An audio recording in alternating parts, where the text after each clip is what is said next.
नमस्कार मित्रांनो, मी प्रीती भाग्यवंत तुम्हा सर्वांचं आराध्या या कथेच्या 46व्या भागात स्वागत करते. अन्वीला आलेल्या त्या फोन कॉलमुळे संपूर्ण रॉय कुटुंब हादरलेलं आहे.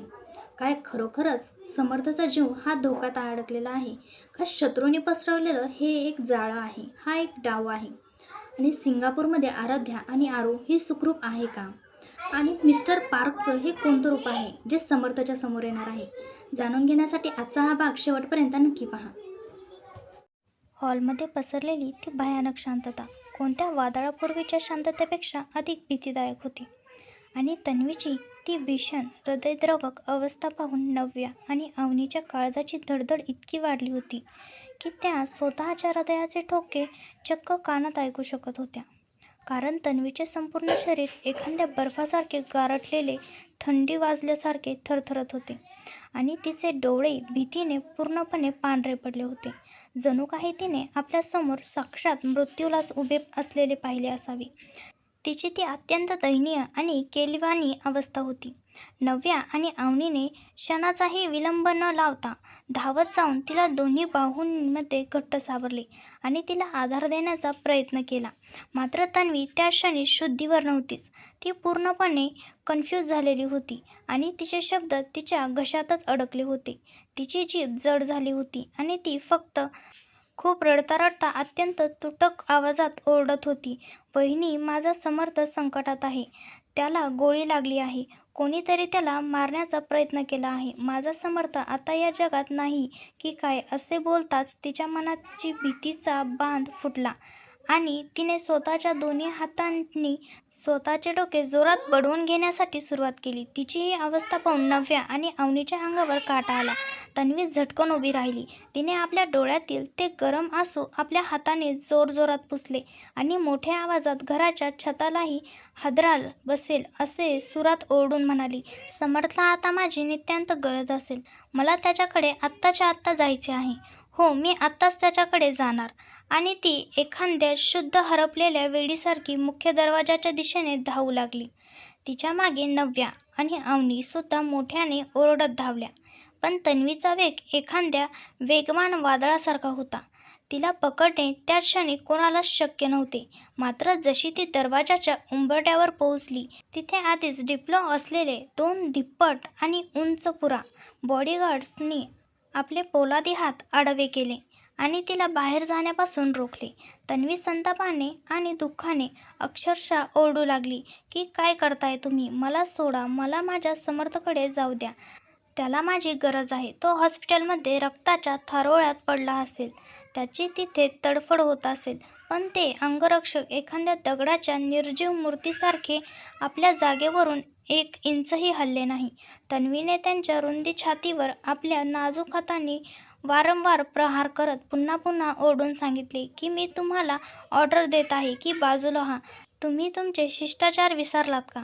तुम्ही विसरलात का की मी या घरची मुलगी आहे?" पण त्यापैकी एक बॉडीगार्ड्सने आपली मान आदराने खाली घालून अत्यंत नम्रपणे पण तितक्याच ठामपणे म्हटले, "सॉरी मॅम, पण आम्हाला रणजित सरांनी कोणालाही आणि कोणत्याही परिस्थितीत या घराबाहेर न सोडण्याचे कडक ऑर्डर्स दिले आहेत आणि आम्ही आमच्या जॉबशी गद्दारी करू शकत नाही." तिकडे नव्या ही सगळी भयानक गडबड पाहून लगेचच आपल्या थरथरणाऱ्या हाताने अर्णवला फोन लावला आणि अर्णवने फोन उचललाच तिने सर्व प्रकरण एकदमच त्याला सांगितले. अर्णवने परिस्थितीचे गांभीर्य आणि तन्वीची मानसिक अवस्था ओळखून घेतली. लगेचच व्हिडिओ कॉल करायला सांगितले. तेव्हा नव्याने व्हिडिओ कॉल करून तो फोन तन्वीच्या हातात दिला आणि अर्णवला स्क्रीनवर पाहताच तन्वीला आपले रडू आवरणे कठीण झाले. ती डसाडसा रडू लागली आणि ओरडून म्हणाली, "अर्णव दादा, तुला माहीत आहे का, समर्थला गोळी लागली आहे. तो हॉस्पिटलमध्ये एकाएकी पडला असेल. मला एका माणसाने फोन करून ही बातमी सांगितली आहे. मला तिथे जायचे आहे. प्लीज या लोकांना सांग ना की मला जाऊ द्या." तेवढ्यात तिथे श्रेयासुद्धा धावत आली आणि अर्णवने तन्वीला शांत करण्यासाठी आपला आवाज थोडा गंभीर आणि मोठा केला आणि विचारले, "तन्वी बाळा, तू एक शहाणी आणि सेन्सिबल मुलगी आहेस. तू इतक्या लवकर कोणत्याही अननोन माणसाच्या बोलण्यावर विश्वास कसा काय ठेवलास? तुला नक्की कोणी सांगितले की समर्थला गोळी लागली आहे? तू स्वतः त्याला त्या अवस्थेत पाहिले आहेस का? हे ऐकल्यावर तन्वी थोडी थबकली आणि तिच्या श्वासाची गती वाढली. ती थोडी शांत होऊन म्हणाली, अर्णव दादा, मला एक अननोन नंबरवरून फोन आला होता आणि त्या माणसाने अतिशय खात्रीने सांगितले की समर्थ आता वाचणार नाही. तेव्हा अर्णवने तिचे बोलणे मध्येच तोडले. तिला समजावण्याच्या सुरात म्हटले, तन्वी, आजकालच्या काळात असे फेक कॉल येणे खूप कॉमन झाले आहे. हे नक्की कोणाचे तरी मोठे कारस्थान असू शकते. आपला शत्रू आपल्याला मेंटली वीक करण्याचा आणि आपल्याला सुरक्षा कवचाबाहेर ओढण्याचा प्रयत्न करत आहे. रणजितदादाने आम्हाला आधीच अलर्ट केले आहे की तुम्हा सर्वांना घरातच सुरक्षित राहायचे आहे. याचा अर्थ उघड आहे की कोणीतरी मुद्दाम तुला बाहेर काढण्याचा आणि आपल्या कुटुंबाला मोठ्या अडचणीत आणण्याचा प्रयत्न करत आहे. अर्णवचे हे लॉजिकल बोलणे ऐकून तन्वीच्या डोक्यातील विचाराचे चक्र थोडे शांत झाले आणि अर्णव पुढे म्हणाला, तन्वी, यावेळी आपल्याला खूप केअरफुली राहावे लागेल, कारण आपल्या शत्रूचा चेहरा अद्याप माहीत नाही. तो अंधारात लपून वार करत आहे. त्यामुळे तू शांत डोक्याने विचार कर आणि घरातच राहा. तन्वीचे रडता रडता होकारार्थी मान हलवली आणि अर्णव म्हणाला, आता तू तुझ्या खोलीत जा आणि आम्ही घरी येईपर्यंत खोलीबाहेर येऊ नकोस. श्रेयाने तन्वीला आपल्या कुशीत घेतले आणि तिचे सांत्वन केले. पण तन्वीचे मन अजूनही पूर्णपणे शांत झाले नव्हते. तिच्या मनात शंकाचे उलटफुलट होते. तिने श्रेयापासून बाजूला होऊन धावत आपला फोन उचलला आणि समर्थला फोन लावला. हॉस्पिटलमध्ये तेव्हा समर्थ एक अतिशय सिरियस पेशंटला बघण्यात प्रचंड बिझी होता. त्यामुळे तिकडे पूर्ण रिंग जाऊनही त्याने फोन उचलला नाही. तेव्हा तन्वीच्या मनात पुन्हा एकदा नको नको ते नकारात्मक विचार येऊ लागले आणि तिची अवस्था शिंगेला पोहोचली.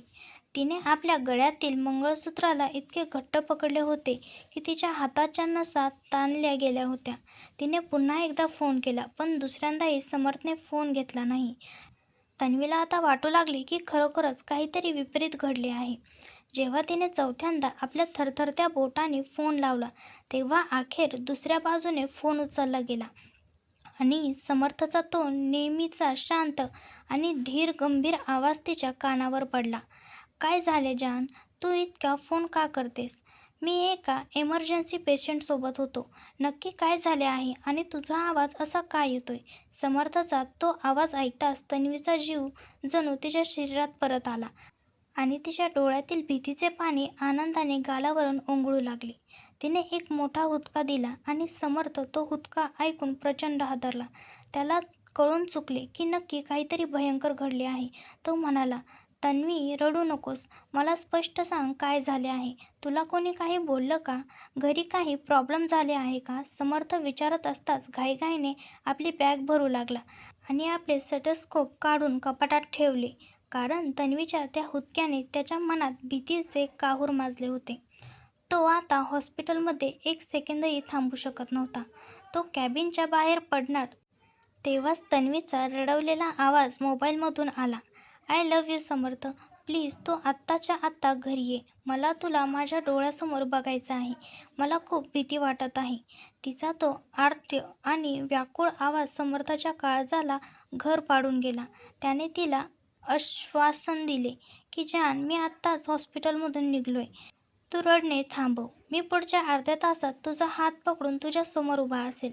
तन्वीने हे ऐकले तेव्हा कुठे तिच्या जीवात जीव आला आणि समर्थाने आपल्या कारची चावी फिरवली आणि हॉस्पिटलमधून घरच्या दिशेने गाडी काढली.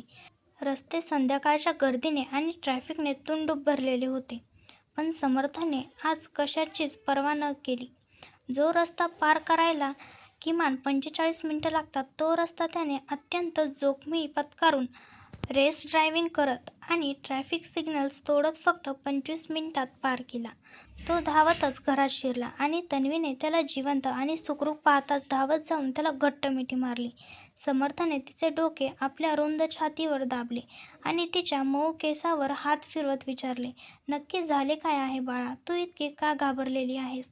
तेव्हा तन्वीने समर्थचा चेहरा आपल्या दोन्ही हातात घेतला आणि त्याच्या डोळ्यात बघत म्हणाली, मला एक माणसाने खोटे सांगितले की तुला गोळी लागली आहे आणि आता तू माझ्यासमोर सुखरूप आहेस ना? मग मला जगाची कशाचीच काळजी नाही. तेव्हाच आर्नव, रणजित आणि आकाशसुद्धा धावत घरी पोहोचले. तन्वीला आणि समर्थला अशा भावनिक अवस्थेत पाहून रणजितच्या मनात रागाची लाट उसळली, कारण त्याला त्या अज्ञात शत्रूला धडा शिकवायचा होता. समर्थने सर्वांना विचारले, नक्की काय कारस्थान सुरू आहे? तन्वीला इतका मानसिक त्रास देण्याचे धाडस कोणी केले? तेव्हा रणजित म्हणाला, समर्थ, तू आधी फ्रेश होऊन ये. तू स्वतः घाबरलेला दिसत आहेस. आपण सगळे मिळून शांतपणे बोलूया. समर्थने तन्वीला प्रेमाने उचलले आणि तो आपल्या खोलीकडे गेला. आकाशने श्रेयाला विचारले, बहिणी, आमचा लाडका गोलू कुठे आहे? त्यावर श्रेयाने सांगितले, तो त्याच्या किटीसोबत मागच्या बागेत खेळत आहे. आकाशने आदिराजबद्दल विचारले तेव्हा श्रेया म्हणाली, आदिराज भाऊ अजून ऑफिसमध्येच आहेत, पण ते लवकरच निघतील. तिकडे सिंगापूरमध्ये आराध्या या सगळ्यांपासून खूप लांब होती. ती तेजस आणि रियासोबत डायनिंग टेबलवर बसून डिनर करत होती, पण तिचे लक्ष वारंवार आपल्या मोबाईलकडे जात होते, कारण तिला भारतात काहीतरी अघटित घडत असल्याची चाहूल लागली होती. सिंगापूर आणि भारत यांच्यात वेळेत मोठा फरक असल्याने तिथे रात्र झाली होती. आराध्याने रियाला सूचना दिल्या, उद्या स्टुडंटची मोठी टीम येणार आहे, तू त्यांना एअरपोर्टवरून पिकअप करायला जा. तेजसने सांगितले की तो सुद्धा रियासोबत जाईल आणि आदिराजदादाची मदत घेऊन सर्व सिक्युरिटी सिस्टम स्वतः तपासेल. आराध्याने पाहिले की छोटी आरू आज खूप मस्तीच्या मूडमध्ये होती. ती जेवण तोंडातून बाहेर काढत होती. तेव्हा आराध्याने तिला समजावले, बाळा, डॅडा तुला कसे भरवतात तसे शांतपणे जेवण कर. पण आरूने फक्त खळखळून हसून उत्तर दिले. जेवण झाल्यावर आराध्याने आकाशला फोन केला. आकाश तेव्हा ऑफिसमधून येऊन आरामात बसला होता. आराध्याने विचारले, आकाश, तिथे सर्व ठीक आहे ना? मला मनात खूप अस्वस्थ वाटत आहे. आकाशने तिला धीर दिला आणि सांगितले, सर्व काही पूर्णपणे कंट्रोलमध्ये आहे, तू काळजी करू नकोस. आणि आपला गोलूसुद्धा मजेत आहे. बराच वेळ गप्पा मारल्यानंतर आकाश जेवणाच्या टेबलवर आला, पण तिथे कोणालाही भूक नव्हती. समर्थने विचारले की नक्की काय झाले आहे? तन्वी इतकी का घाबरलेली होती? तेव्हा आकाशने सविस्तर सांगितले, कोणीतरी समर्थचा नंबर क्लाईन करून तन्वीला खोटा कॉल केला होता. हे ऐकून समर्थला मोठा आश्चर्याचा धक्का बसला. रणजितने हॉटेल पॅराडाईजमधील त्या संशयास्पद माणसाचा उल्लेख केला आणि सांगितले, तो माणूस आपल्या घराच्या कानाकोपऱ्याची माहिती ठेवून आहे. आकाशने विचारले, आदिराज दादा, तुला सेल्वन पार्कर आठवतो का? आदिराजने सांगितले की हो, तो माझा जुना बिझनेस पार्टनर होता, पण तो अचानक गायब झाला. आकाशने संशय व्यक्त केला आणि या पार्कर आणि स्टीफनचा काहीतरी संबंध आहे. श्रेयाने शंका घेतली की आपल्याच घरात कोणीतरी खंबीर लपलेला आहे, जो आपली सगळी माहिती शत्रूला पुरवत आहे. आकाशने सर्वांना सावध केले आणि एक गुपित मेसेज केला, आता आपण सर्वांनी शत्रूच्या समोर अगदी सामान्य वागावे, त्याला संशय येऊ देऊ नका. तेवढ्यात गोलू तिथे धावत आला आणि त्याने श्रेया मम्मा ऐवजी मोठी मम्मा म्हणून हाक मारली आणि पोळी मागितली. त्याच्या त्या निरागसपणामुळे घरातील तणावाचे वातावरण थोडे हलके झाले. समर्थने तन्वीला पुन्हा एकदा खात्री दिली की आपल्या प्रेमाला कोणीही नजर लावू शकत नाही. त्यानंतर सर्वजण स्टडी रूममध्ये गेले आणि तिथे रणजितने CCTV फुटेज दाखवले. आदिराजने तो चेहरा पाहिला आणि लगेचच ओळखला. तो म्हणाला की हा स्टीफन आहे, जो सेल्वनचा जुळा भाऊ आहे, पण तो स्वभावाने अत्यंत क्रूर आणि हिंसक आहे.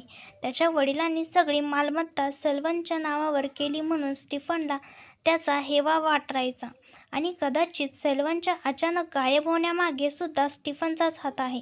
आकाशने मनोमन ठरवले की स्टीफनला धडा शिकवायला हवा आणि आदिराजने सांगितले की उद्यापासून तो स्वतः कंपनीचा ताबा घेणार आहे, कारण हे युद्ध आता त्याचे वैयक्तिक झाले आहे. दुसऱ्या दिवशी सकाळी सिंगापूरमध्ये आराध्या उठली. तिने आरूच्या कपाळावर प्रेमाने किस केली आणि आकाशला गुड मॉर्निंगचा मेसेज पाठवला. तेजस तेव्हा गार्डनमध्ये व्यायाम करत होता. आराध्या तिथे गेली तेव्हा तेजसने गमतीने म्हटले, बहिणी, तुम्ही डान्स करतात म्हणून इतक्या फिट आहात, पण मला तर ही बॉडी टिकवण्यासाठी मेहनत करावी लागते ना. आराध्या मनापासून हसली आणि तिने आरूची तयारी केली. तिकडे आकाशने व्हिडिओ कॉल केला तेव्हा आरूने डॅडा डॅडा म्हणून मोठा ओरडा केला. आकाशला ते पाहून खूपच समाधान वाटले. त्यानंतर भारतात रॉय हाऊसमध्ये आकाश आणि अधिराज ऑफिससाठी तयार झाले. अधिराज आज एक नव्या जोशात आणि ऊर्जेत होता. त्याचा तो जुना बिझनेस अवतार पाहून घरातील स्टाफसुद्धा थक्क झाला. आकाशने कंपनीच्या ऑडिट रूममध्ये सर्वांना एकत्र केले आणि सांगितले, आज अधिराज रॉय पुन्हा एकदा कंपनीचा धुरा सांभाळणार आहे. स्टाफनी टाळ्यांच्या कडकडात त्याचे भव्य स्वागत केले. अधिराजने सर्वांना मार्गदर्शन केले आणि आपल्या कॅबिनमध्ये जाऊन तो भैरवीच्या आठवणीत काही काळ रमला. आकाश आपल्या कॅबिनमध्ये कामात मग्न असताना समर्थ धावत तिथे पोहोचला आणि समर्थाचा तो अवतार पाहून आकाशने आश्चर्यचकित होऊन विचारले, तू इथे काय करत आहेस? हॉस्पिटलच्या वेळेत समर्थाने संतापाने विचारले, तुझा फोन कुठे आहे? मी तुला किती फोन केला पण तू उत्तर दिले नाही. आकाशने आपला फोन पाहिला जो सायलेंटवर होता. त्याने सांगितले की कामामुळे फोन सायलेंटवर होता. समर्थने आपल्या हाताने एक अतिशय कॉन्फिडंटली फाईल आकाशकडे दिली आणि पहिल्याच पानावर पेशंटचे नाव पाहून आकाशच्या पायाखालची जमीन सरकली, कारण त्यावर मोठ्या अक्षरात लिहिले होते, मिस्टर सेल्वन पार्कर. आकाशने थक्क होऊन विचारले की ही फाईल तुझ्याकडे कशी आली? समर्थाने सांगितले, ती फाईल कोणीतरी जाणीवपूर्वक माझ्या पेशंटच्या फाईलमध्ये गुपचूप ठेवली होती आणि ही माहिती पूर्णपणे कॉन्फिडेंटल ठेवायला सांगितली होती. याचा अर्थ असा की जो सेल्वन पार्कर कित्येक वर्षापासून गायब झाला होता तो आता अचानक एक पेशंट म्हणून समोर आला आहे आणि तोही अशा वेळी जेव्हा त्याचा भाऊ स्टीफन आपल्या कुटुंबाला उद्ध्वस्त करण्याचा विचार करत आहे. आकाशला कळून चुकले की कोणीतरी रहस्यमयी व्यक्ती सावलीखाली आपल्या मागे असून आपल्यालाच मदत करत आहे, पण तो आपला खरा मित्र आहे की शत्रूने टाकलेले जाळे हे समजणे कठीण होते. समर्थ सोफ्यावर बसला आणि म्हणाला, आकाश, काल तन्वीची अवस्था पाहून मी मनातून हादरलो आहे. आपण आपल्या माणसांना अशा जीवघेण्या धोक्यात ठेवू शकत नाही. आकाशने गंभीर चेहरा करून सांगितले, तू आता हॉस्पिटलला परत जा. आपण संध्याकाळी घरी सविस्तर बोलूया. समर्थाने तिथून निघून गेला. इकडे सिंगापूरमध्ये आराध्या आपल्या टीमसोबत रिहर्सल करण्यात दंग होती. रिया सर्व अरेंजमेंट लक्षपूर्वक पाहत होती आणि तेजस तिला मदत करत असतात तिचे सौंदर्य चोरून निहाळत होता. तेजसला रिया एक गूढ आणि न उघडणारे रहस्य वाटत होती. त्याने तिच्याशी बोलण्याचा प्रयत्न केला, पण रिया फक्त हो किंवा नाहीमध्ये उत्तर देऊन त्याला कुबीने टाळत होती. रिहर्सल संपल्यावर सगळेजण थकल्यामुळे खाली जमिनीवर बसले. आराध्यासुद्धा त्यांच्यासोबत साधेपणाने बसली. तेव्हा सौरभ नावाच्या एक मुलाने आराध्याला सांगितले, मॅम, तुम्ही विवाहित आहात असे मुळीच वाटत नाही आणि मला तुमच्यावर खूप मोठा क्रश आहे. आराध्या फक्त हसली आणि म्हणाली, मी विवाहित आहे आणि तुम्ही माझ्या मुलांनासुद्धा भेटला आहात. तेव्हाच तेजस आरूला घेऊन तिथे आला. आरू आज खूप चिडलेली होती. तिने रागाने तेजसचे कुरळे केस आपल्या लहान हातांनी घट्ट पकडले होते आणि तेजस वेदनेने ओरडत स्वतःची सुटका करून घेण्याचा प्रयत्न करत होता. आराध्याने आरूला पाहिले आणि जवळ जाऊन तिला बेबी म्हणून प्रेमाने हाक मारली. आरूने आराध्याचा आवाज ऐकताच तेजसचे केस सोडले आणि जोरात रडू लागली. तिने आराध्याकडे आपले चिमुकले हात पसरवले आणि आराध्याने तिला कडेवर घेताच आरूने आपले तोंड आराध्याच्या मानेत लपवले. आराध्याला थोडे वाईट वाटले, कारण आरू आता छोटे शब्द बोलू लागली होती, पण तिने अजूनही एकदाही मम्मा म्हटले नव्हते. आरूने आपले तोंड बाजूला केले आणि आराध्याचे गाल आपल्या हातांनी धरून तिच्या ओठावर एक प्रेमळ किस केली. हे पाहून सर्वांच्या चेहऱ्यावर हसू उमटले. तेजसने त्यांचे ते सुंदर फोटो काढून आकाशला पाठवले. तेजस आरूच्या गालावर स्पर्श करत म्हणाला, ए शैतान, माझ्या केसांची काय अवस्था केलीस तू? आरूने त्याला रागाने पाहिले आणि म्हणाली, नाही. आराध्या समजली की आरू तिचे डॅडाला खूप जास्त मिस करत आहे. त्यानंतर आराध्याने सर्वांना डिनरसाठी बोलवले. किचनमध्ये आराध्या जेवण बनवत असताना आरू आपल्या वॉकरमध्ये आराध्याच्या मागे मागे फिरत होती. आराध्याने तिला पाहिले आणि हसून म्हणाली, तर बेबी, मम्माच्या मागे आलीसच. आराध्याने आरूच्या पायातील त्या नाजूक पायलकडे पाहिले, ज्या तिला जयंत देशपांडे यांनी भेट दिल्या होत्या. आराध्याने आरूला भरवले आणि नंतर स्वतः सगळ्यासोबत जेवायला बसली.